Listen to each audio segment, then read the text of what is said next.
आज के वीडियो में हम बनाने वाले हैं हिज डिवाइन ग्रेस अभय चरणारविंद भक्तिवेदांत स्वामी श्रील प्रभुपाद की पेंटिंग।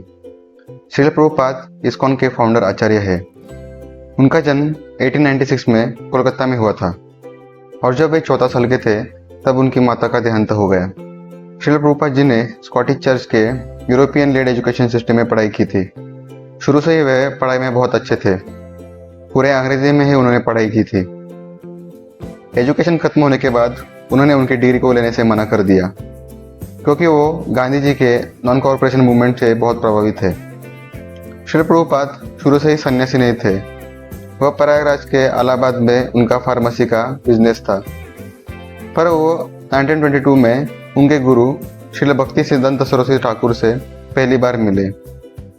जब उनके गुरु ने उनकी सिंसियरिटी देखी और उनका अंग्रेजी के ऊपर प्रभुत्व देखा, तब उन्होंने श्रील प्रभुपाद को आदेश दिया कि आपको शास्त्र में मन भी लगता है और आपका अंग्रेजी भी बहुत अच्छा है, तो आप ये भगवद गीता का ज्ञान पूरे विश्व में फैलाइए, क्योंकि हमारे शास्त्र कोई बाहर लेके नहीं जा रहा। गुरु जी का आदेश मिलते ही श्रील प्रभुपाद जी ने भगवद गीता को अंग्रेजी में ट्रांसलेट करना शुरू कर दिया। वह बैक टू गॉड हेड किताब लिखते और भगवद गीता को अंग्रेजी में ट्रांसलेट करते।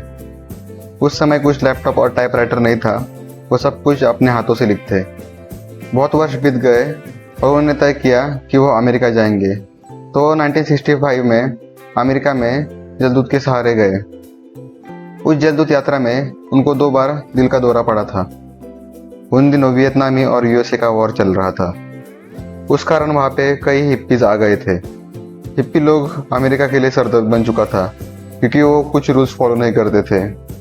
वही सड़कों पे पड़े रहना, बहुत दिनों तक नहाना नहीं, इलिसिट सेक्स करना, जुआ खेलना, मतलब पूरा प्राणियों की तरह जीवन जी रहे थे। उसी समय में टाइम स्क्वायर पार्क में श्रील प्रभुपाद जी पहुंचे थे। उधर श्रील प्रभुपाद जी ने कीर्तन करना शुरू किया।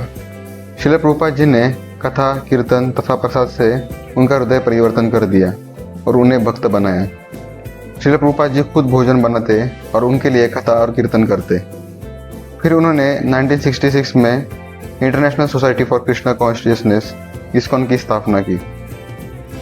1965 से 1977 तक लगभग 11 से 12 साल तक उन्होंने खुद को पूरी तरह से कृष्ण भावनामृत मिशन में जोग दिया।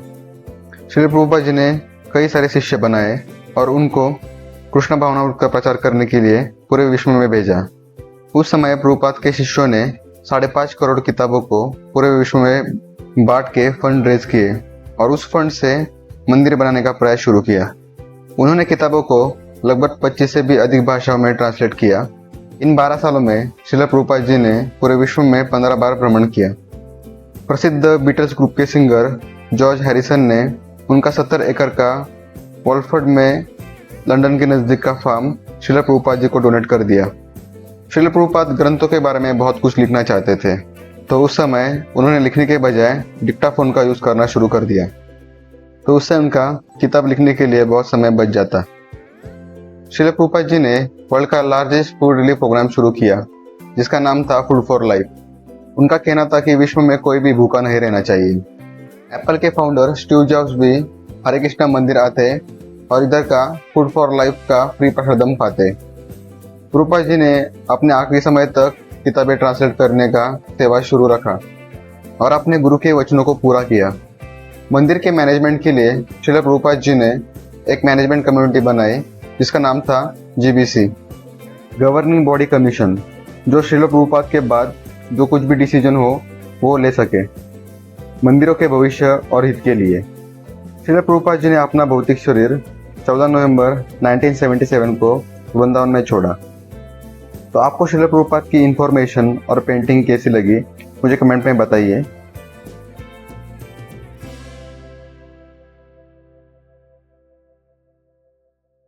मेरा नाम है प्रज्वल बोंडकर। मिलते हैं कैसे इंटरेस्टिंग वीडियो में। Thank you so much for watching.